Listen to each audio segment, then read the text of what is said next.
Good morning, dear friends. Today we are going to learn grammar of Unit 4, use of present perfect tense. પૂર્ણ વર્તમાન કાળનો ઉપયોગ. બોલવાના થોડા સમય પહેલાં જ કોઈ ક્રિયા પૂરી થઈ છે તે દર્શાવવા માટે પ્રેઝન્ટ પરફેક્ટ ટેન્સ એટલે કે પૂર્ણ વર્તમાન કાળનો ઉપયોગ થાય છે. અર્થાત કોઈ ક્રિયા તરતમાં જ પૂરી થઈ ગઈ હોય ત્યારે પૂર્ણ વર્તમાન કાળનો ઉપયોગ થાય છે.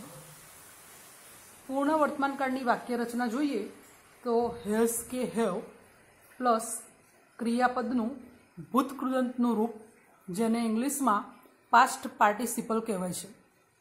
કોઈ પણ ક્રિયાપદ હોય તો આપણે એના 3 રૂપો વિશે શીખવું જરૂરી જ છે. મૂળ રૂપ, ભૂતકાળનું રૂપ અને ભૂતકૃદંતનું રૂપ કે જેને પાસ્ટ પાર્ટિસિપલ કહેવાય છે. તો પૂર્ણ વર્તમાન કાળમાં આપણે ત્રીજા રૂપનો એટલે કે પાસ્ટ પાર્ટિસિપલનો ઉપયોગ કરવાનો હોવાથી ત્રણેય રૂપો દરેક ક્રિયાપદના આવડવા જરૂરી છે. હવે હેવ કે હેઝ વાપરવાનું એવું તો મેં કહ્યું, પણ એવો પ્રશ્ન થાય કે હેવ ક્યારે વાપરવો અને હેઝ ક્યારે વાપરવું. તો જો કરતા આઈ, વી, યુ કે ધે હોય તો હેવ વાપરવું, અને જો કરતા હી, સી કે ઈટ હોય તો હેઝનો ઉપયોગ કરવો. આઈ હેવ સીન, આઈની જોડે આપણે હેવ વાપર્યું. હવે આ સીન શબ્દ જોઈને એવું થાય કે આ પાસ્ટ પાર્ટિસિપલ છે. કોનું? સીનું. SEE સી એટલે જોવું, એનું ભૂતકાળ થાય SAW સો, અને એનું ત્રીજું રૂપ એટલે કે પાસ્ટ પાર્ટિસિપલ થાય સીન SEEN. અહીંયા હેવ કેમ વપરાયું છે? તો આઈ કરતા છે, તો આઈની જોડે આપણે હેવનો ઉપયોગ કરીશું. અને ત્રીજું રૂપ સીનું ત્રીજું રૂપ SEEN સીન થાય છે. વીની જોડે પણ એ જ રીતે હેવ, યુની જોડે હેવ, ધેની જોડે પણ હેવ. અને દરેકમાં તમે જોશો તો ક્રિયાપદનું સીનું ત્રીજું રૂપ સીન જ છે. આઈ, વી, યુ, ધે જોડે આપણે હેવનો ઉપયોગ કરીશું. હી, સી અને ઇટની જોડે આપણે હેઝનો ઉપયોગ કરીશું. અને દરેકમાં ક્રિયાપદનું ત્રીજું રૂપ એટલે કે પાસ્ટ પાર્ટિસિપલ ફોર્મ સીનું સીન થાય. દરેક ક્રિયાપદના ત્રીજા રૂપો ખાસ યાદ રાખવા પડશે તો જ આ કાળ બરાબર આવડશે. થોડા એક્ઝામ્પલ જોઈએ. My father has gone out. My father has gone out. કૌંસમાં ગો છે તો ગો એ મૂળ રૂપ છે. ફાધર એટલે હી હોય તો આપણે હેઝનો ઉપયોગ કરીએ છીએ. ગોનું ભૂતકાળ વેન્ટ થાય પણ ત્રીજું રૂપ ગોન થાય. My father has gone out. I have finish my homework. આઈની જોડે આપણે હેવ વપરાય. ફિનિશનું ભૂતકાળ અને ત્રીજું રૂપ બંને સરખા હોવાથી અહીંયા તમને એવું લાગે ઈડી લગાવો છે એટલે આ તો ભૂતકાળ જ છે, પણ એકચ્યુઅલી ભૂતકાળ અને ત્રીજું રૂપ બંને ફિનિશના સરખા છે. I have finish my homework. They have told me the news. ટેલનું ભૂતકાળ એ ટોલ્ડ થાય અને ત્રીજું રૂપ એટલે કે પાસ્ટ પાર્ટિસિપલ ફોર્મ પણ ટોલ્ડ જ થાય. અને ધે છે એટલે હેવ. આઈની જોડે હેવ. Received your letter. રિસીવમાં ફક્ત ડી જ લાગે, ભૂતકાળનું રૂપ અને ત્રીજું રૂપ સરખા છે. We have won the match. વીની જોડે હેવનો ઉપયોગ થાય. વિનનું ભૂતકાળ વન અને ત્રીજું રૂપ પણ won. We have won the match. I have recently taken a cup of tea. આઈની જોડે હેવ વપરાય. હવે આ ટેકન કઈથી આવ્યું એવું થાય પ્રશ્ન, તો ટેકનું ભૂતકાળ ટુક અને ત્રીજું રૂપ થાય ટેકન.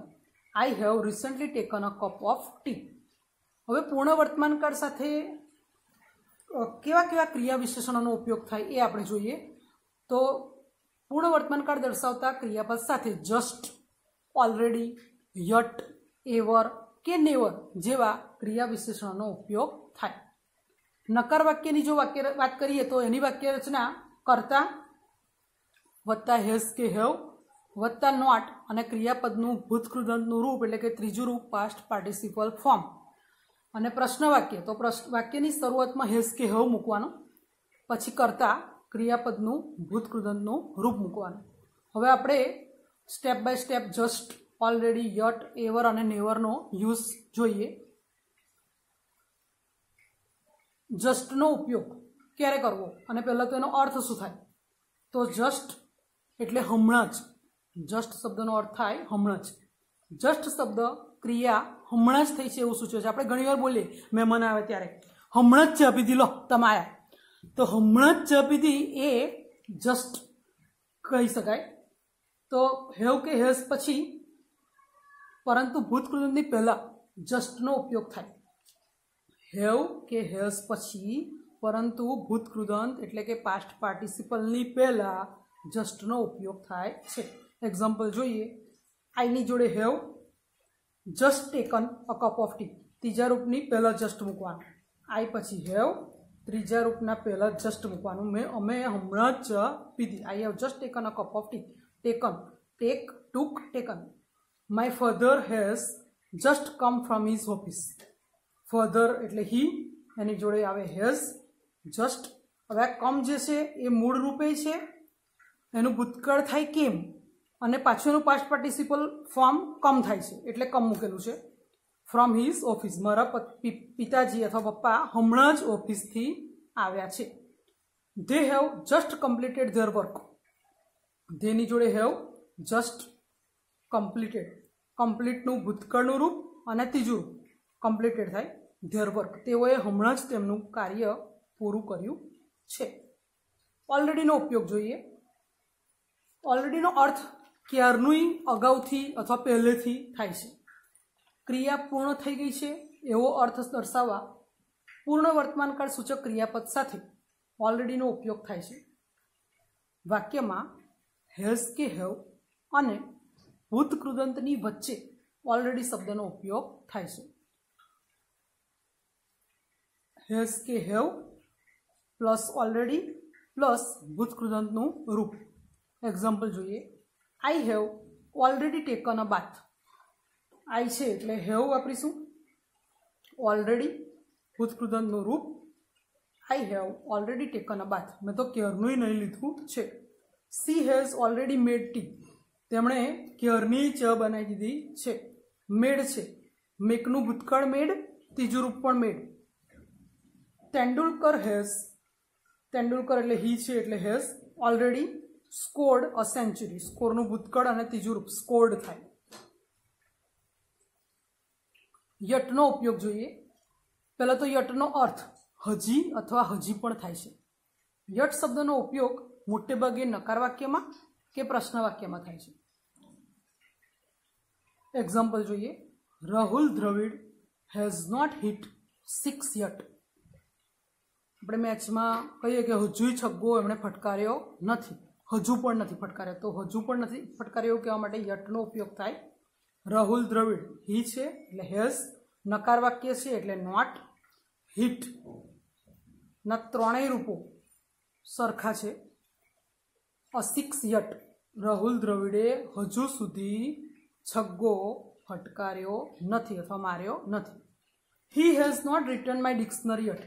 આપણે કોઈને કોઈ બુક, નોટબુક કે ડિક્શનરી છે અહીંયા શબ્દકોશ આપી હોય ને આપણે કહ્યું હજુ મને પાછી નહીં આપી, તો આ રીતે વાક્ય રચના થાય. He has not written my dictionary yet. Yet એટલે હજી પણ અથવા હજી સુધી. પ્રશ્ન વાક્ય જોઈએ. વાક્યની શરૂઆતમાં પ્રશ્ન વાક્ય બનાવવા માટે વાક્યની શરૂઆતમાં હેઝ કે હેવનો ઉપયોગ થાય. Has Sanjay not return from school yet. શું સંજય હજુ સુધી સ્કૂલેથી ઘરે પાછો આવ્યો નથી? Has Sanjay not return from school yet.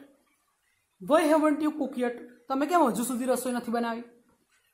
અહીંયા WH ક્વેશ્ચનનો યુઝ કર્યો છે આપણે. Why haven't you cooked yet. તમે હજુ સુધી કેમ રસોઈ બનાવી નથી? WH ક્વેશ્ચનનો યુઝ કરેલો છે.